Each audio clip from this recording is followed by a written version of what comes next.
Hey there, Transformers. Welcome to Work Transformed, the podcast that tackles the ever-evolving world of product development, project chaos, and everything in between. Each episode, we'll dive into the hottest trends, unpack the latest tools, and chat with inspiring guests who are leading the charge. So, buckle up, get ready to transform your work, and let's do this. Y'all, get excited. This is another week and another episode of Work Transformed with Jackie Bentner. Hi. And I thought she was going to be more ready, but she wasn't. With Jackie Bentner and me, Thomas Kapoor.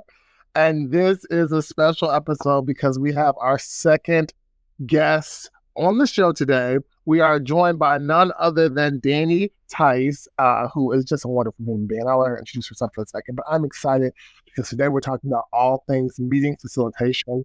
Meetings make some people cringe. Some people are like, they roll their eyes because they're like, yet another bad meeting. But today we're going to tell you how to fix that. So I'm just so excited. Welcome, Danny. Why don't you tell the people a little bit about yourself? Hello, everyone. My name is Danny Tice. I use she, her pronouns, and I am the Director of Program Management at Jellyvision. I have worked with both Thomas and Jackie, and I'm just so excited to be here talking meeting facilitation with both of them. Already I can tell why your meetings are great because you are so inclusive. Like you came in, you're like, I use she, her pronouns. I don't think in the entirety of this podcast, Jackie and I have shared what our pronouns are. So for the record, if you ever wonder, I use he, him pronouns. Jackie, you want to share yours or you want to keep it a mystery? We do not need to keep it a mystery. I use she, her as well. Okay, perfect. All right, well, as Danny said, she's also worked with us before. She's worked with me several times. I have had the pleasure of working with her multiple times in my career, and she's phenomenal. And I invited her on because I think she is one of these humans who really can be thoughtful and intentional about how we craft a good meeting and beyond a meeting, because sometimes meetings seem so formal, but it's just like, how do you craft good interactions?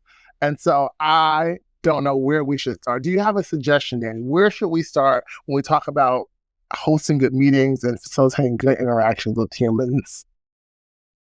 I really like that you called it facilitating good interactions because I think meetings, especially like even just the word right now in corporate America, gets a lot of raises a lot of feels. But I think when I think about talking with teams or individuals about good meetings, the first thing that comes to mind is being really thoughtful about what are the outcomes and whether that's curating an agenda or just thinking through like, what do I want to walk away from this interaction or this meeting with is probably one of the first things that comes to mind. So let's talk about that. Because I've been to meetings before where there was an agenda. There were things that people said they wanted to walk away from, and we had the whole meeting, and we did things on the agenda, and we walked away with something, but I don't know that it was anything valuable. How do you start approaching figuring out what can be realistically accomplished in a meeting? How do you even figure that out? That's a tough question, Thomas. And I encourage. No, I think you should just start with the hardest questions ever. Danny is. You're not doing a good job already. I'm already not facilitating well. No, this is great. I was gonna say, while Danny takes a beat to like kind of think it through, like that is almost kind of like the $1 million question, right? Like, what do you need to do ahead of time to figure out like how you're going to get the value out of the meeting that you want? And it's something that I personally think is oftentimes overlooked.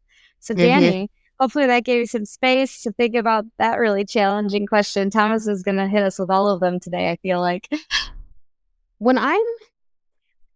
I would say the first thing I start with is like a question, right? Like there's got to be some, if you've landed on a meeting or an interaction as a solution to something or the answer, the first thing is like there had to be a question, right? Like what is the reason for the meeting? And I really try to think about outcomes being something we can actually circle back to at the end and say, like, did we do this? And to be clear, it's not an output, right? Like, I'm not necessarily looking for a document or something, although sometimes that might be it. But I want to come back to at the end of the meeting and say, did we do this thing? when you were talking, you asked Thomas, like, how do you make sure? The first thing I'm checking is, okay, I've got this outcome. Do I have the right people to, one, have this discussion? And if there's a decision required, like, two, like, do I have the decision makers in the room? Do I have the right stakeholder input? Because oftentimes, or I guess maybe not often, but like I've seen us, get through a meeting and we had the outcome and we did the agenda, like we did the thing and we missed like a pretty key stakeholder.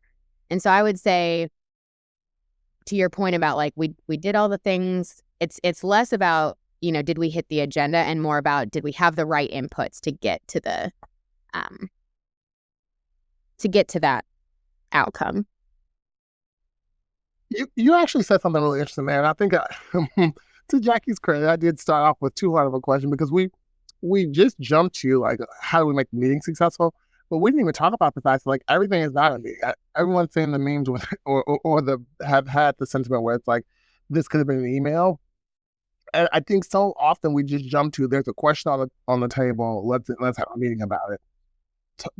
Let's talk about like how do we suss out what is a meeting versus like what is an email versus what is an IM. Like there are a lot of modes of communication, and meetings are honestly not the best mode of communication for every type of topic or issue. I want to talk about that. Can we also like maybe build on what we want to talk about? Because that's a big one and I want to hit that. But the thing I'm thinking of, I also don't want to miss, and it kind of goes along with it, because there's also a lot of folks out there that don't like meetings and sometimes they're totally necessary. So how do we approach that crowd of, I hate meetings, we don't need this meeting, but because you're seasoned and experienced that, actually getting these people together is going to make it go faster or whatever. So like just building on all of these things. So I guess the first thing, as Thomas had mentioned, like how do you decide what the mode of communication is for what you're trying to solve? So you had mentioned earlier that the meeting needs a question or something to be answered, or what is that reason? So let's maybe go back to those questions. Like what types of questions could warrant a meeting versus some other forum? When I think about a meeting versus like an email, or even a Slack, I guess, Slack versus email kind of depends on the size of the topic. But when I'm thinking about questions that require a meeting, it's, topics that there might be some debate, right? Or topics that are going to require, 4+ email exchanges. 4 is arbitrary, but like if we're going to have a thread of 25 emails and we could have discussed this in 30 minutes or an hour and come to a decision, those are some of the factors I bring in when deciding an email versus a Slack. The other piece is like, is there going to be any contentious or potentially differing opinions where the nuance of that communication might be lost in writing versus if someone can see that, I disagree, but I do want to, I'm here and committed to having the conversation. So I think about a lot of those different aspects. The biggest thing, though, I would say, I think that's a good point. I don't want to gloss over that one too quickly because there are some things that you probably could answer via email, but because the operations team has a very strong opinion, the technology team has a very strong opinion, the product team has a very strong, like all the people have such strong opinions, an email exchange will get so heated and controversial that sometimes it's better to bring those people in the room and have that facilitated conversation. And even though you're like, except it's very sometimes, small. Go ahead. What? Sometimes is it nice? It's like, it reminds me of that internet meme with Kermit the Frog sipping the tea. Sometimes when you see those emails come through, you're just like, oh, we got to step in here. This is getting out of control. Like sometimes like, oh, the emails have already started. I already see this going downhill. Let's reel it back. Excuse me. That's like a key indicator. Like, yeah. I didn't mean to stop you, Danny. I just wanted to be like, that is a big one. That's a huge. Yeah. Red the other flag, thing I think you flag, said there. Yeah. The other thing I think you said there that's a +1 is that like you can decide afterwards like, oh, that actually shouldn't have been an email, right? You send an email that you think is not going to generate a lot of discussion. You think it is an email type of communication. And honestly, for me, one of the things I look at is like, okay, we're at 3 exchanges here and like, you know, I know that people have more opinions. Let's pivot, and that's okay. So there are times when it's like, let's start with an email, but also being flexible enough to say, actually, that wasn't the right mode of communication. So I think it's mostly for me, like, what kind of input are you looking, like, as I'm thinking through a meeting, first, the outcome, whether it's a meeting, sure. But then also, what inputs are you looking for people to give, and or what kind of feedback are you expecting from people? Jackie, you asked an interesting question about people who don't like meetings. And this one makes me maybe... Did I strike a chord? Did I get it? Did I have never worked in a place where people didn't like me. Everyone's always like, I love a meeting. And always like, Thomas, here he comes again with another great meeting. The reason I'm just not even touching that. People just love my meetings. They do. I'm sure. Thomas is in the land of Delulu. Yeah. While I love all of Thomas's meetings myself, I know that there are just people against meetings, regardless of who the facilitator is. Even the dog is agreeing. It's like, one more time. I'm sorry, I digress. Leah has strong opinions about meetings as well. But the reason that while Leah voices her opinion. The reason it solicits such a strong reaction from me is because I see often this like language around, we want less meetings, or I hate meetings. And I want us to be like a little more nuanced there, right? Like, I wish people would kind of dig into that a little bit. Because like, if we're talking about bad meetings, sure, I also don't like bad meetings. +1 to that.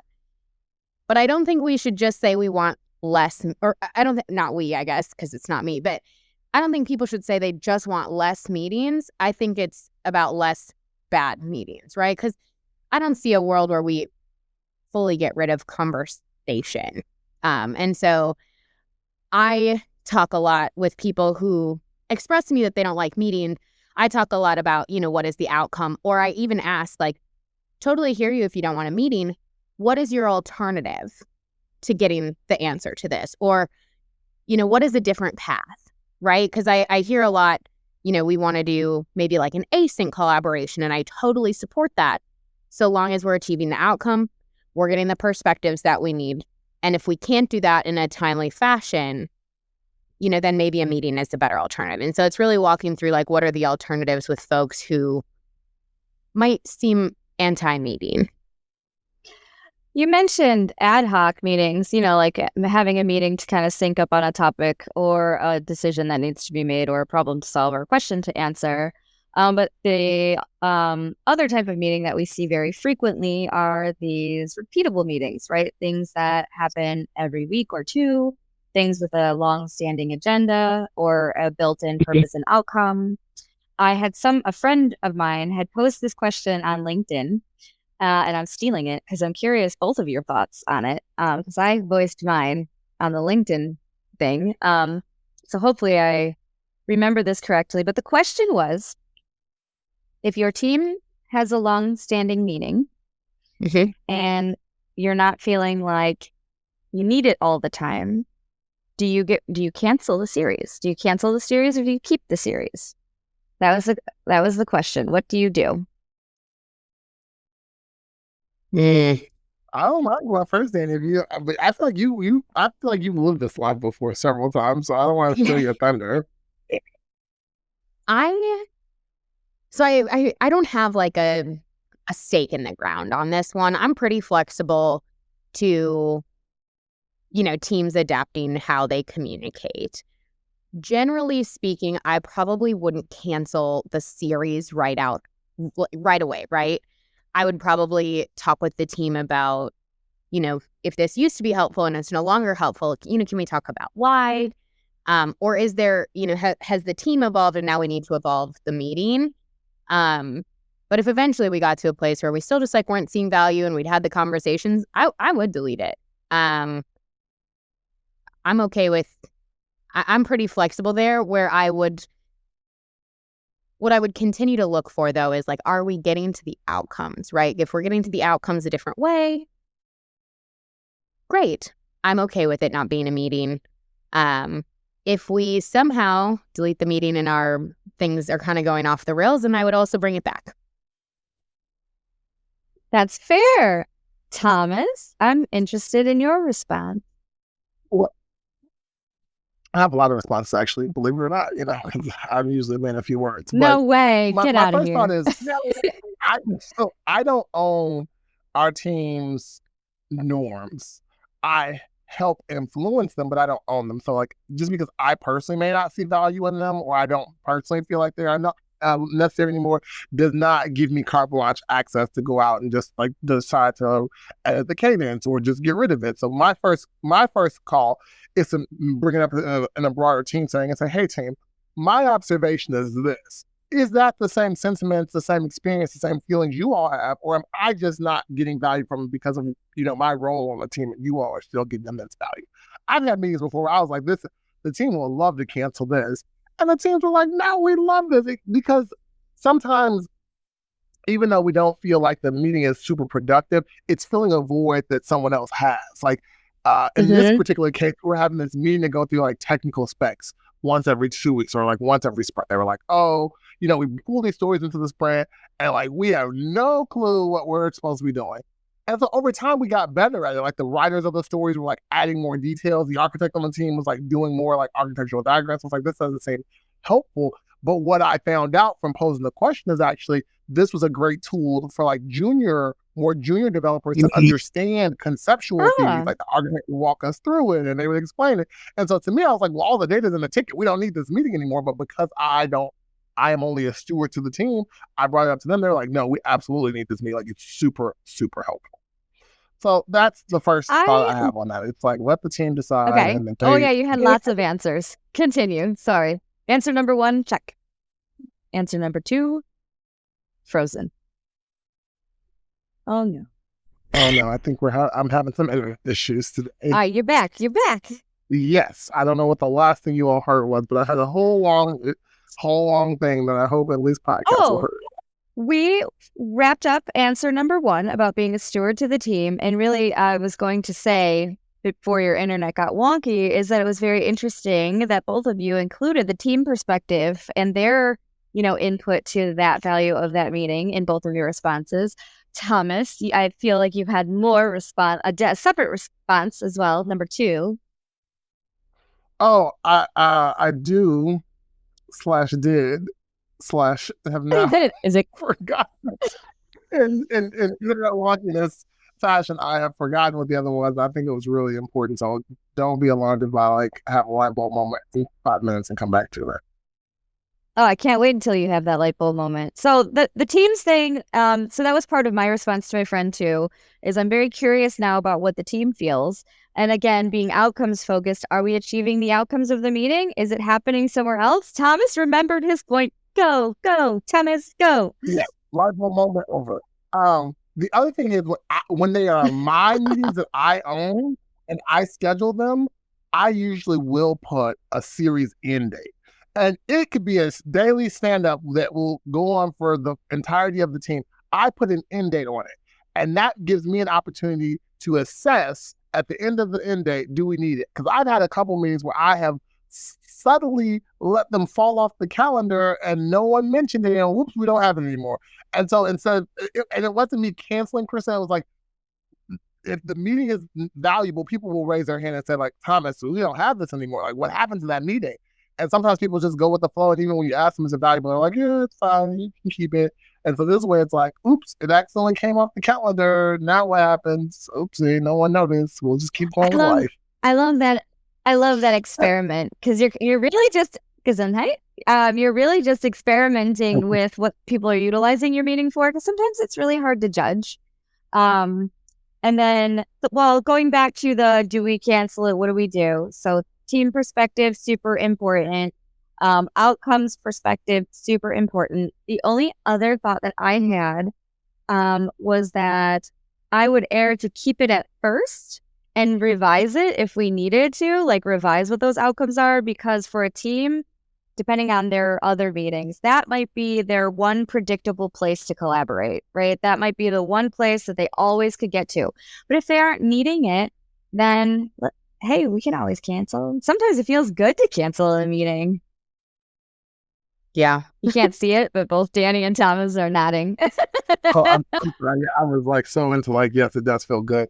And the other thing is that we haven't talked about working agreements here. So if you don't work in like agile tech space, you may not know what a working agreement is, but very high level, just a agreed upon set of norms that a team of people, they don't have to be developers, it could be any kind of team of people, discuss and all agree to.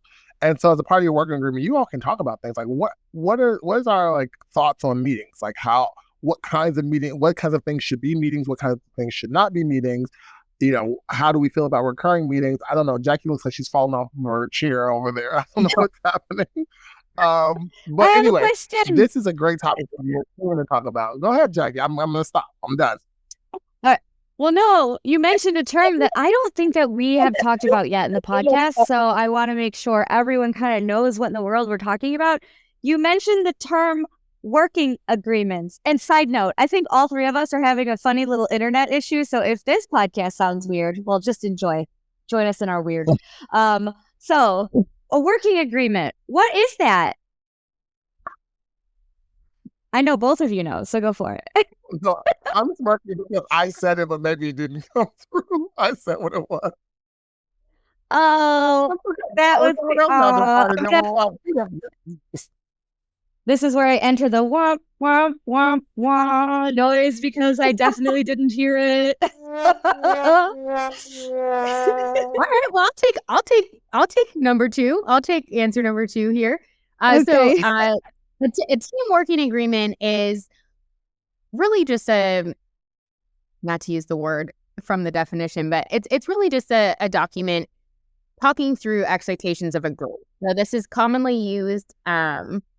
This is commonly used with software development teams, or that's where Jackie and Thomas and I have applied it. But it can be applied with any group of folks. So, just really a document to make sure there are no unwritten rules and to be clear about expectations and ultimately write down how do we want to engage as a group. How'd I do, y'all? Did the internet work? No, you did great. I think you did great. I think that makes sense. And I also think that to tie it all together, like how Thomas was saying, like a working agreement session is a meeting and you could talk about how you want to be in meetings with the teams. Like the answer is right in front of you. One of the things I really like in a team working agreement session, especially with teams that maybe generally have more anti-meeting folks, is what are our meetings and how do we want to engage in them? Because sometimes it can help just address up top, like, you know, if there are people who don't want meetings where they do a certain type of collaboration, they prefer to collaborate a different way, or they, you know, talk through like, what are our decision steps to get to a meeting?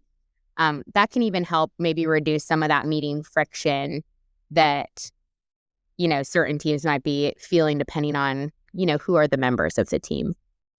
I was literally just thinking that, Danny. I was like, if we talk about this during that working agreement session and we say that these are the times where we will engage in a meeting versus these are the times where we'll engage via IM versus these are the times that we'll go into a room and just like do a whiteboard session.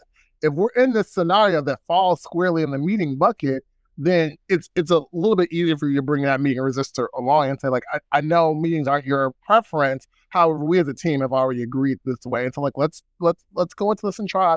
And then if you have ideas or suggestions as to how we can do this in the future without having a meeting, totally open to it.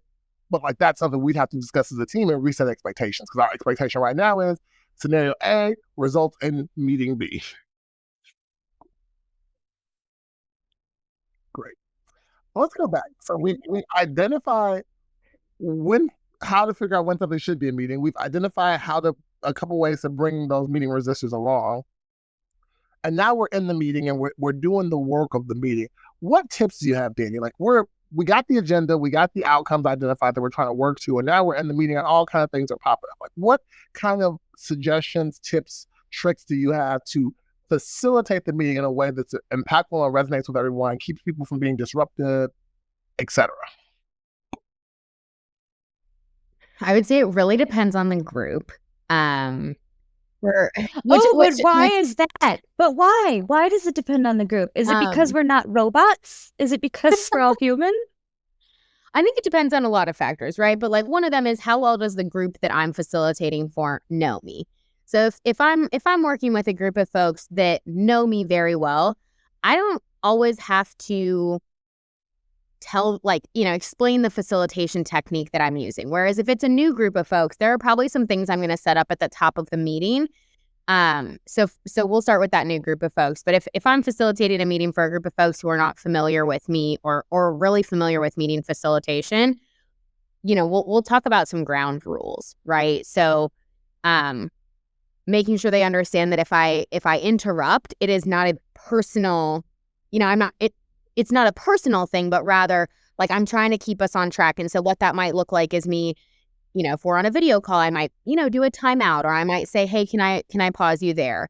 I would explain the concept of a parking lot so that if I say parking lot, they're not like, we got to go outside. But rather like, oh, we're focused on these things. This is, this is something we're going to table for later. Do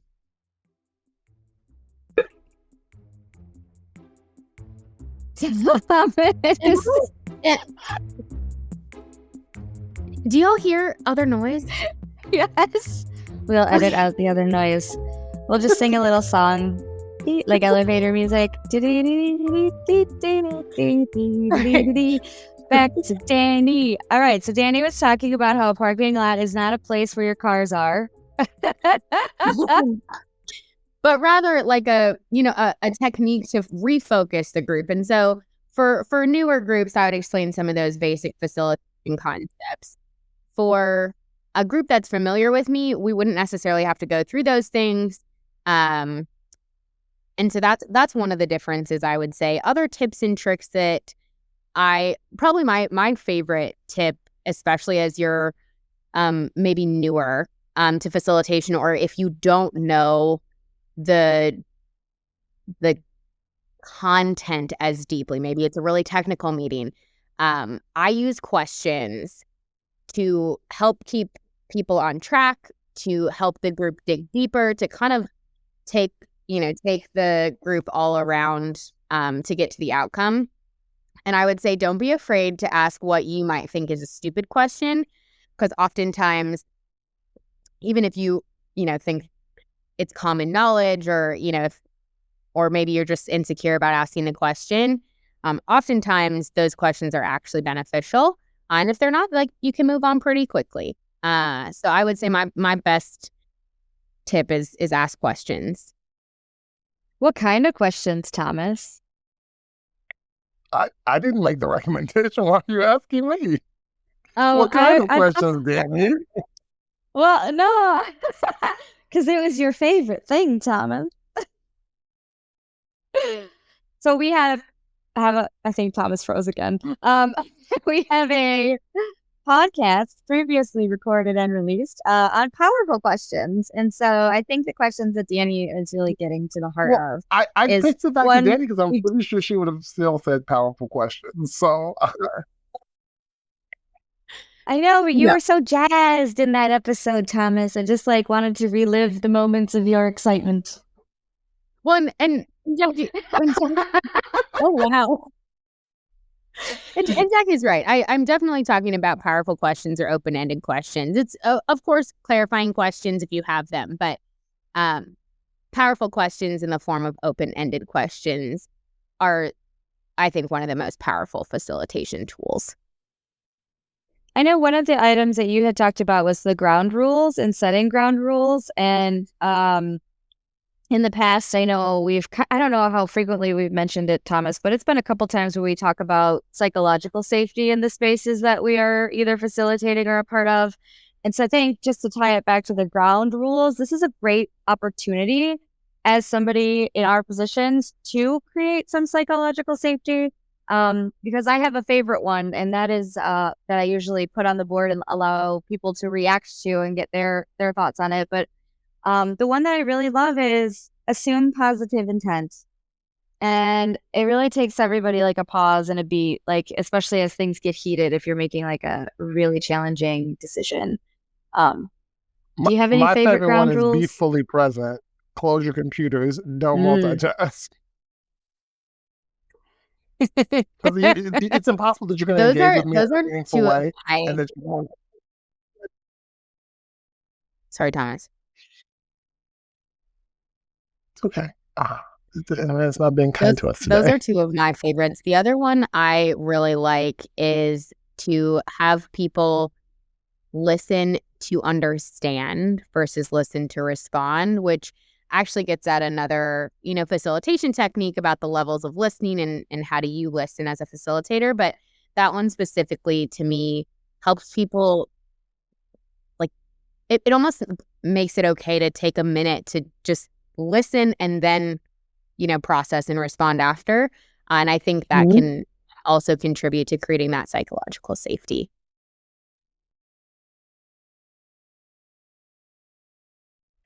I had something else I wanted to say. I don't remember what it was. Oh, I have a question. So you set these ground rules. What do you do when people don't obey them? Like, I think we just expect if we say these things, and I will say, from my experience, 90% of the time when you set the ground rules, with the exception of the one like that says don't multitask, because sometimes people will get distracted. You just can kind of redirect them. But like for the most part, people will adhere to them. But what do you do when people don't? When people are just like, I'm gonna do what I want to do. I'm not gonna listen to like understand. I'm not gonna do these other things. How do you address that, or how do you address it?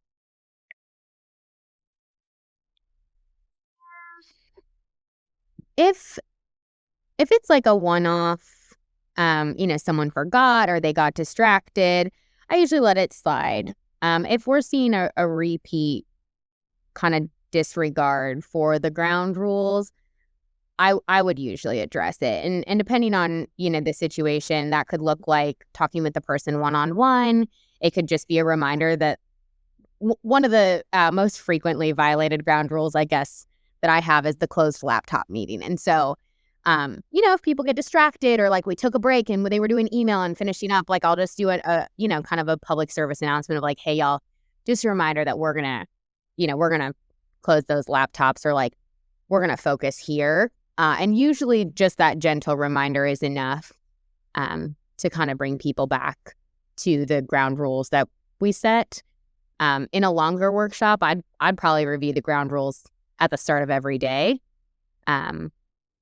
just to recenter people. Like, what did we all commit to coming in here? So You mentioned a longer workshop, and I took a note to come back to something because we spent a lot of time discussing like how do we facilitate interactions between teams and more at the like granular team level. But there are other types of things that we facilitate, and some of them are larger workshops or trainings, or they have a lot of cross-functional stakeholders. So what differences are there, if any, between how you would facilitate the smaller versus the larger forum?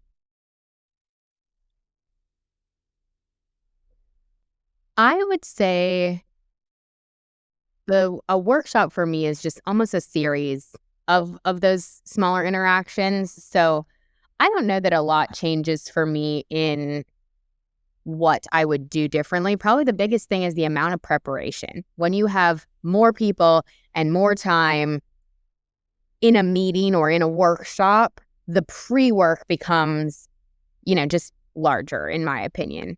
So that's, maybe making sure there are pre-reads or being really thoughtful about the activities that you're doing just to make sure that that'll work logistically with the number of participants, making sure that, especially with a larger workshop, making sure that people are coming in having an idea of what will be expected. So, for example, if I'm going to host a closed laptop workshop, I make sure that people know that well in advance so that they can appropriately plan their week to be fully present versus thinking that they're going to be stepping in and out.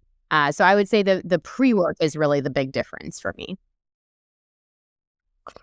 You also mentioned the amount of preparation, and we haven't really talked a lot about preparation. I think we talked about it a little bit when we talked about make sure we have outcomes that are clear and goals and things like that. But we didn't talk about a lot of the other meat, because some people think I'm going to put a meeting on the calendar for next week. I'm going to roll in next week, and we're just going to figure it out.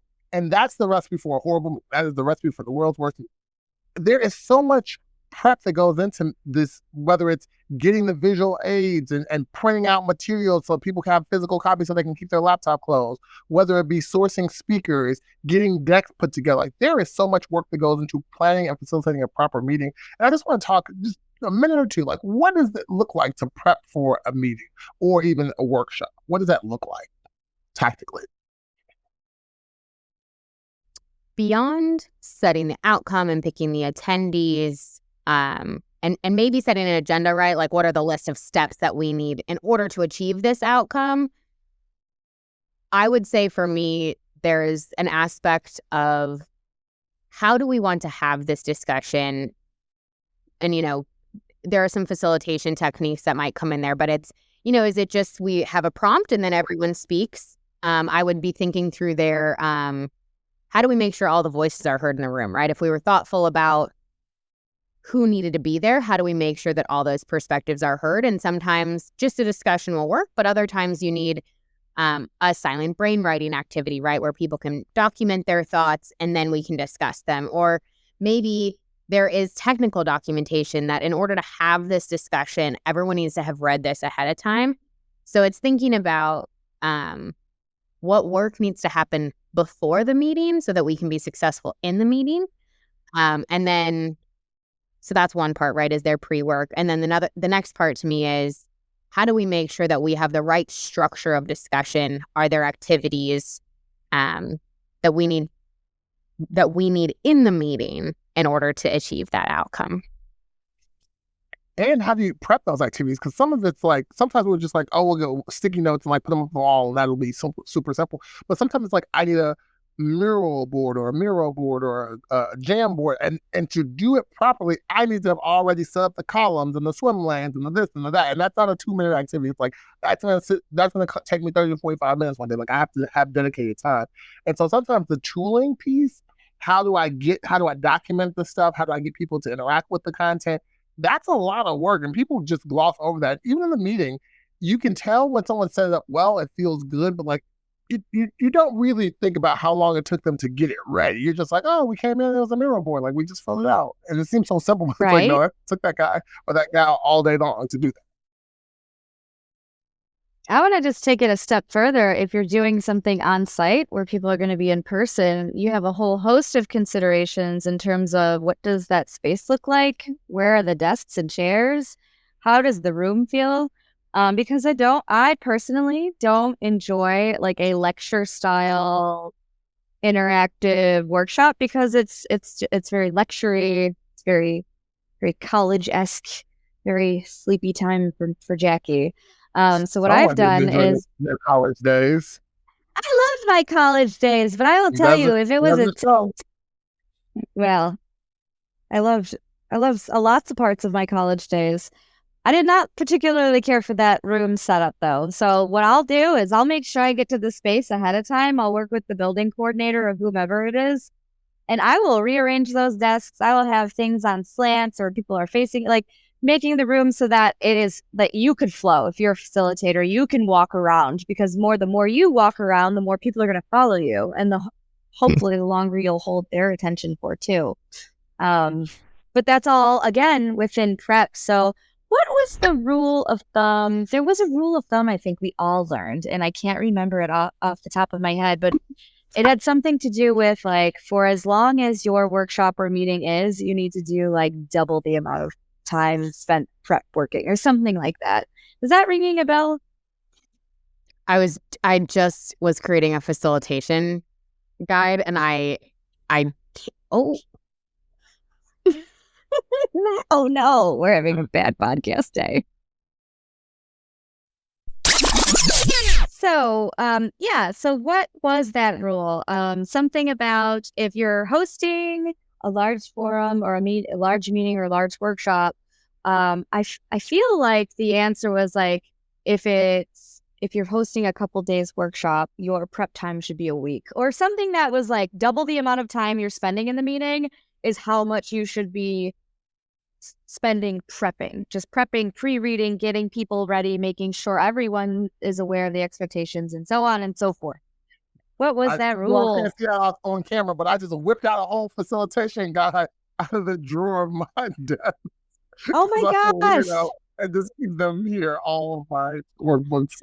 Well, while Thomas validates that fact here for us, that sounds about right to me. I don't know if double is exactly the right number, but one of the things I think people are often shocked about with facilitation is it's the prep work is likely more time than the actual meeting. And that might not always be the case, right? If there are recurring meetings that you are continuously facilitating, that prep time might dwindle over time or might even become non-existent over time because you're so practiced in facilitating it. But for a workshop or a new meeting or a new set of outcomes that you're trying to get to, the prep work that a facilitator does, is definitely more than a lot of people are doing. Absolutely. I flipped through the book. The book has like 200 pages, so I did not get to the page with the actual rules. So all right, let's take a vote. I'm going to say 1.5 times the length of the meeting is a good sweet spot to spend prepping. You could obviously do more. And if you're really efficient, you can do less. And I think it also depends on the facilitator's level of familiarity with the topic themselves. Because I facilitated meetings before where I was by far not an expert, or I had like very little knowledge on the subject matter, but like I could tell all the people who did have the knowledge were very dysfunctional. They weren't talking to each other. They weren't collaborating. They weren't even trying to speak the same language. So instead of me just hoping for the best, I was like, I will facilitate the meeting. And then you all are going to have to do a lot of the legwork of saying like, oh, that is enough information on that topic for us to move forward or not. Because I'm not going to know the answer. I'm like, hey, you all talked about spinning up the cluster. That's my favorite technical thing to say. That is your thing, man. I know. I always say that. But like, did that help? Like now that you spun up the cluster, is it spun up? Did it do the spinning? Yeah, resources, enough memory, processing. It makes you feel so technically illiterate. Oh my goodness. But yeah, it is for sure equal to, if not more than the duration of the meeting. And I think that's where people struggle. Because some people are like, oh, it's an hour meeting, I put together the agenda, like I am done. Like I'm going to go into this. And then you're not going to be prepared. Like you didn't sit down and look at old documents and artifacts and have them available for reference if people needed them. You did not create any kind of space to track action items and discussion points and decisions. You didn't do any of the work to make the meeting successful. The other thing that I think it ties to this point, that the preparation for a meeting for a facilitator, but also the attendees, if it's, a really thought out meeting, that alone, if people were doing that for every single meeting, would likely lead to less meetings, because it's not, oh, I'll just toss some time on the calendar. It's, I'm going to really intentionally pick some time for us. I'm going to set this outcome. I'm going to make sure we have the right people, and then I'm going to structure this discussion, and that takes time. And so if you're doing that for every single meeting, you'd probably have less. Well, because you would take all that information and say, oh, this is an email, and then you would send it. Right. Or, oh, this is a Slack message to the team. What am I doing here? Right? Like, maybe you realize I don't actually need any input, right? Like we have already had discussions, or people have already put this in documentation. Do you know how frustrating it is, Danny, to go to a meeting where you're like, hold on, didn't we talk about this already? And like someone pulls up an email or someone pulls up like some notes and they're like, yeah, we said we're going to do ABC. And you're like, yeah, so why are we here? Like that was discussed. Mm-hmm. I got another question. Okay. Hopefully we get some answers. Looks like the internet is finally decided to come around on our side. Yeah, I was going to say, is our internet working properly? Come on, Thomas. Doctor says your internet's not running slow. And I'm like, oh. So let's say we do all this prep, right? Mm-hmm. Let's say we get to our meeting. We have amazing discussions, possibly even make decisions. I mean, they're always amazing. They're just super amazing. Have you ever gone to one of those meetings where you did have all these wonderful things and then 2 weeks go by afterwards and nobody can seem to remember what in the world was talked about? Like, so and that is really frustrating, especially if you put a ton of time in the prep work for these kinds of forums. So let's talk a little bit about like, how do we contain those outcomes and make sure that we're driving accountability for after the meeting? Like, what's our role in that as facilitators? Yeah, it gets to a question I was going to ask about, like, how do you close the meeting? Because so often we say, all right, thanks, everyone. And everyone, like, does this, like, fake wave to each other, and then they, like, hang up. And it's like, what happens after this? No one knows. It's like, we'll see each other never. But, like, that's important. Like, you can't just end the meeting and think the meeting is done. And I think I'll kick us off with things I think you should do. One of the things that we do at the end of every single podcast we have is just a recap, like an oral recap of like, here's where the journey we've been on today together. And sometimes that's helpful because before you even end the meeting, if you heard or captured something wrong and then people hear it and they're like, I didn't hear that, I didn't see that, like, then the meeting wasn't successful. Like, you want to make sure that when you walk away, everyone's on the same page. So you have to reset. We made the decision today to not spin up any more clusters because those are very expensive and Thomas keeps recommending it, but that is not. So we decided to do that. And you want people nod their head like, yes, I remember that. Yes, I agree. Like, you need to make sure that everyone is leaving before you even talk about like what happened after the meeting. Like, everyone leaves the meeting on the same page. I think that's critical. Awesome. Also, thanks for the shout out, of, Thomas, on how we wrap the podcast. I think in terms of, Jackie, to your point about it's really frustrating if nothing happens and you put all this work in. The part of that prep is also figuring out how are you going to hold people accountable? And I would say, if you do thanks everyone and just wave bye, you're probably setting yourself up as a group for forgetting this in 2 weeks and having to re-talk through it. So I would say, to Thomas's point, summarizing is super excellent, but also how, this depends on the group, but like, how are you going to track action items? Is it a follow-up email?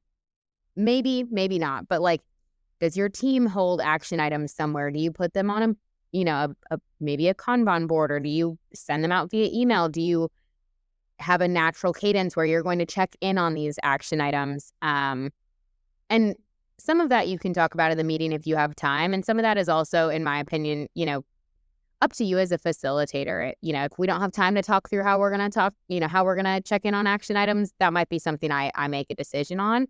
But just so that we don't lose. Yeah, empower, make a decision. Because I've seen a facilitator say, well, we didn't talk about that and people didn't agree to it. I don't know. I'm going to send an email and ask them if we can do this next step. And it's like, no. You were the one running the meeting. You can take that point of privilege. Yeah, I totally agree. And I would say the following up on the action items might be something, you have to track down. But worth it so that you don't have to have another meeting. I was going to say, otherwise you're going to have another one and then do the whole thing over again.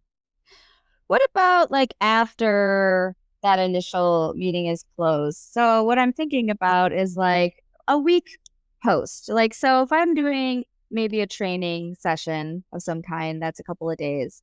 My closing the meeting is, yes, I'm going to recap everything we've learned, talk about our action items, talk about things we've checked off, talk about what's still in the parking lot. But a lot of times what we'll do, because especially from like a training perspective, there's a lot of content covered. And so we may want to send a note about a week after with a copy of the PDF or a link to a survey. What did you love about this meeting? What did you hate about this meeting? Don't say you hate meetings because we already know, but something like that. So there's even activities beyond just closing the meeting that can help keep that content fresh, that can help keep those decisions, solidified. Because sometimes decisions get made and then a week later people go back and say, no, we made a different one. Wait, but why? Now you're forcing the trade-off conversation because you've had this really great communication after the meeting. What other kinds of things do we do after meetings? I think for me, what's really helpful is following up on the next steps, because sometimes we'll have next steps to go out far into the future. Like the best exception of things like today, tomorrow, within this week you can do, but sometimes it's like we need to create a new policy around this thing. And so if no one's continuously checking in on that, then no one's actually making the new policy. It just falls to the wayside. So creating that, and I would also say like circulating some periodic update. Or here's the update on the thing. We don't need another meeting. I just want to let you all know policy planning committee still in working. They are 50% done. Such task force we spun up. They're doing this thing just so everyone's on the same page. And then I think it is important for bigger initiatives to have a known follow-up, like formal meeting follow-up day. Like I try to actually plan that before we leave the meeting because that's when we can talk about this feels like 6 months worth of work, so we should check in 3, or this seems like 2 weeks worth of work, so if we check in 3 months, that's way too long. I was always saying like having that defined next check-in. And then we didn't talk about sponsors, but sometimes for initiatives, there'll be an executive sponsor.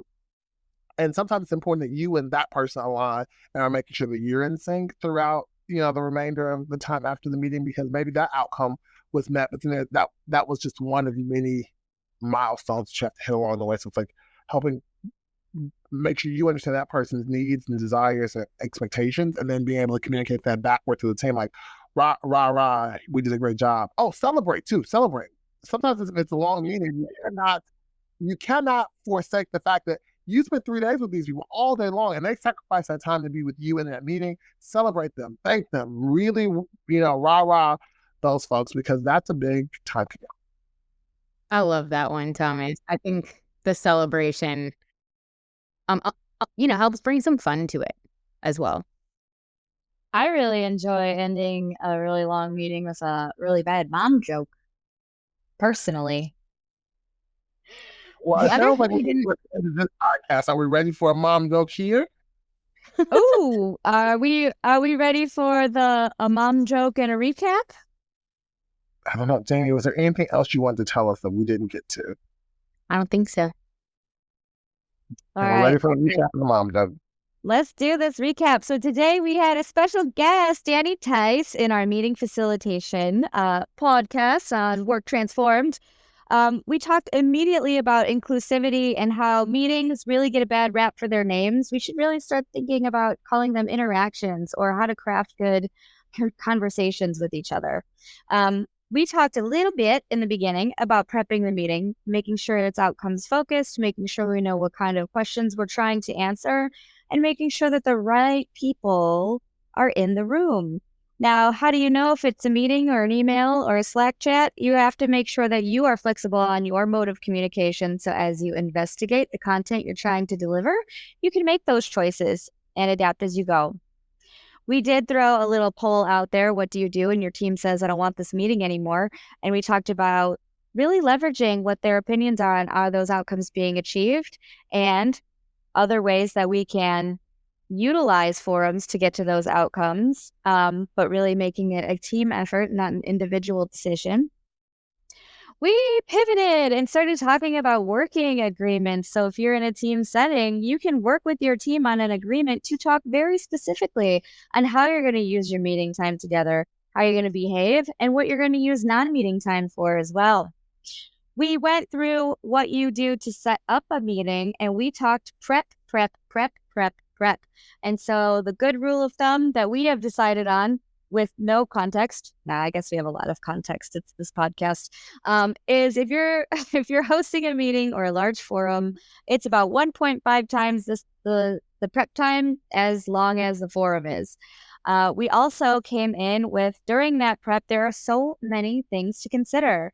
Not only is there any pre-reading or pre-work that teams need to do, but really identifying those outcomes, how you want to prompt those teams, or have visuals, or have them interact, or have them take breaks, or have the room set up. There's a lot that goes into the prep, so don't underestimate the size of that task. While you're in the meeting, you can kick it off by setting some ground rules. We love assuming positive intent and ensuring that there is focus in the meetings.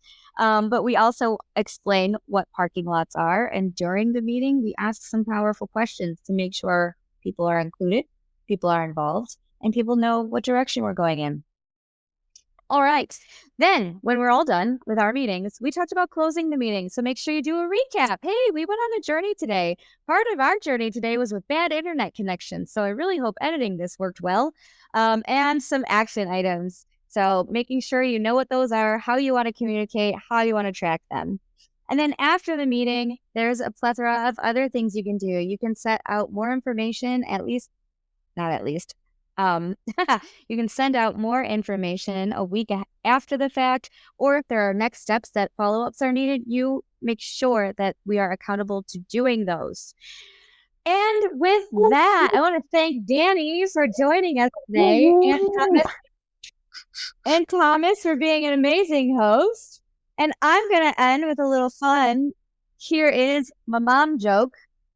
How do you make a robot angry? Since, AI is super prevalent. You just keep pushing its buttons. Another episode of Work Transformed. Thanks for hanging out with us. Bye, everybody. Bye.